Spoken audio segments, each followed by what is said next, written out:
Ô Saint-Esprit, je viens de la louange, les yeux fermés, doucement adorés. Vraiment, Axem yo, Jodia, c'est toute l'église là qui a fait nous songer. Saint-André Doucan, Lacan, Prétan et ses compagnons martyrs qui fait yon à 5e jour septembre qui est consacré à l'Esprit Saint qui c'est troisième personne dans Trinité Sainte là côté n'a préparé cœur nous pour nous recevoir puissance Saint-Esprit. Nous connaissons très bien l'objectif en principal 7 jours prière ça c'est pour nous pour préparer cœur nous pour fête maman non Marie sous vocable Immaculée Conception. Ça veut dire yon maman qui s'entache avec sans péché.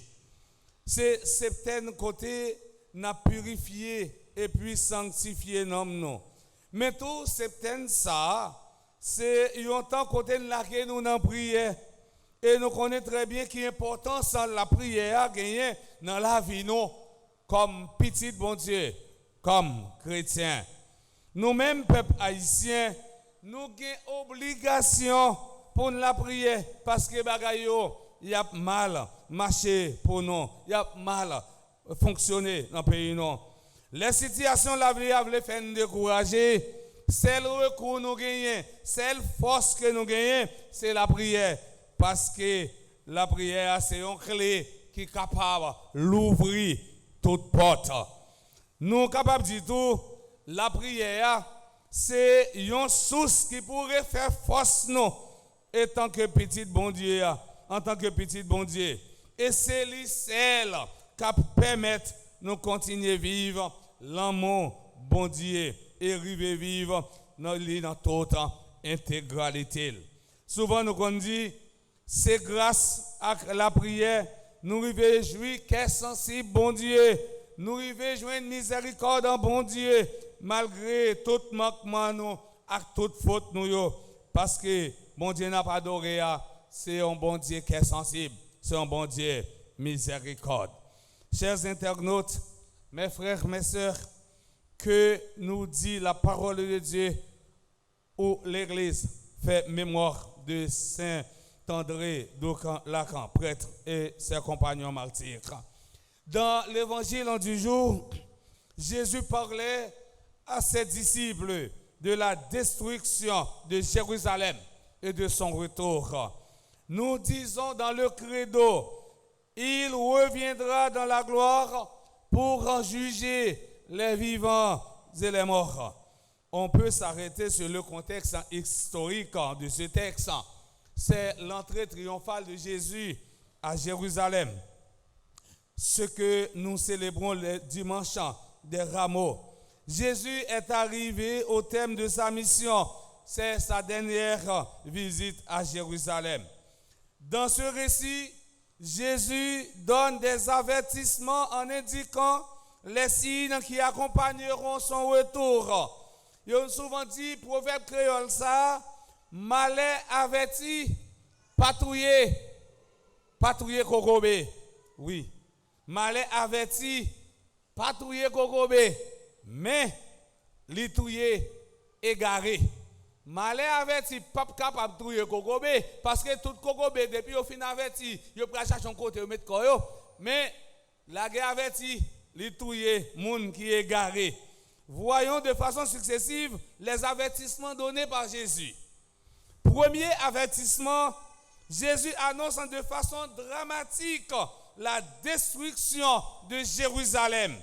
La destruction de Jérusalem est un événement qui se produit à l'intérieur de l'histoire. Ce que Jésus avait prédit vers l'an 33 s'est accompli environ 37 ans après sa mort et sa résurrection. En l'an 70, Jérusalem est détruite par l'armée romaine à la suite d'une rébellion violente du peuple juif contre l'occupation romaine. N'oubliez pas que l'évangile de Saint Luc avait été rédigé après la destruction de Jérusalem. Au moment de la rédaction de l'évangile de Luc, les Romains avaient déjà détruit Jérusalem. La destruction de Jérusalem nous montre que le péché apporte en soi des conséquences dévastatrices. La désobéissance de l'homme produit d'elle-même des conséquences néfastes. La guerre n'est pas la volonté de Dieu, mais de l'homme qui se détourne de la parole même de Dieu. Deuxième avertissement, Jésus annonce que son retour sera précédé par un temps de bouleversement. Jésus décrit la perte d'espérance qui envahit tant de personnes qui ne croient pas en lui. Les hommes mourront de peur dans l'attente de ce qui doit arriver au monde. Ces événements parlent de la fin des temps avant le retour du Christ. Jésus n'annonçant pas ici un événement inquiétant. Il veut nous montrer que nul n'est à l'abri d'une catastrophe humaine ou naturelle. Que nul ne peut dire « je ne mourrai ni aujourd'hui ni demain ». Troisième avertissement, Jésus annonce son retour comme le point culminant de l'histoire. Pour Jésus, les mauvais événements ne sont pas un motif de désespoir pour ceux qui mettent leur espérance en lui. Il y a des gens depuis qu'ils croient dans les bagailles, pas aucun monde qui a tiré ça dans la tête. Nous sommes capables d'imaginer, frère Maxime, il y a un pile de monde qui dit journée aujourd'hui, c'est après-midi, oui. Eh bien, Coupe du Monde a commencé. Ils croient que depuis le Brésil, pour qu'on joue, pour qu'on ait Coupe du Monde. C'est même gens, nous sommes capables de remarquer, il y a un pile de monde qui vient là, ils mettent maillot jaune et vert, autrement dit, ils mettent maillot jaune et bleu. Ce n'est pas parce que vous connaissez aujourd'hui à ces jours d'Aparisida, non. Non!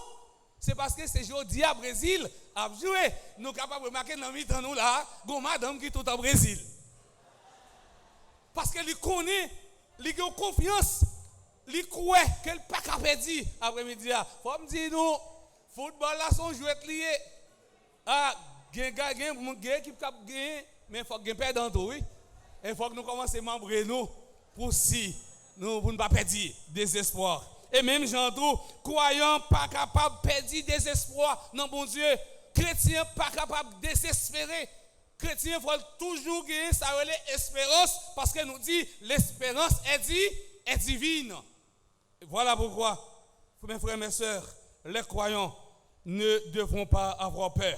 Le croyant doit aussi être un espérant. Il doit témoigner aux yeux de tous que la venue du Seigneur ne peut être qu'une bonne nouvelle. Jésus nous dit les mauvais événements seront suivis par un événement remarquable. On verra le Fils de l'homme venir dans une nuée avec puissance et grande gloire. Au cœur de nos souffrances, Jésus nous invite à faire un double mouvement. Redressez-vous et relevez-vous la tête parce que votre délivrance est proche. Tout d'abord, Jésus nous invite à nous redresser. Se redresser, c'est se tenir debout devant Dieu. C'est l'attitude du croyant qui veut vivre sa foi jusqu'au bout. Ensuite, Jésus nous invite à relever la tête. Pas arrêter, tête baissée, lever tête nous.